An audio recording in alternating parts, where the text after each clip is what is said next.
Hi friends, welcome to fun with numbers. ఇక్కడ మీరు మ్యాథ్స్ని ఈజీగా సింపుల్గా నేర్చుకుంటారు. ఇక్కడ చూడండి క్వశ్చన్. ఒక మనిషి 1 సెకండ్లో 3/1/3 మీటర్ దూరం పరిగెత్తగలడు.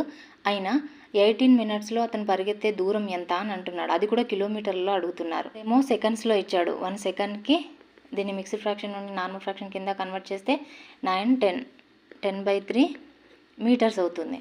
ఇక్కడ ఏమి ఇచ్చారు? 18 మినిట్స్ ఇచ్చారు. మనం దాన్ని సెకండ్స్లోకి కన్వర్ట్ చేద్దాం. ఇంటూ 60 చేస్తే సెకండ్స్ అవుతుంది కదా.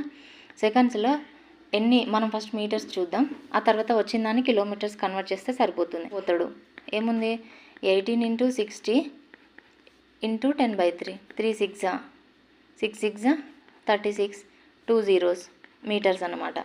మనల్ని అడిగింది కిలోమీటర్లో అడిగాడు కదా, సో డివైడెడ్ బై 1000 చేయాలి కదా. కిలోమీటర్లో కన్వర్ట్ చేయాలంటే 3.6 కిలోమీటర్స్ అనేది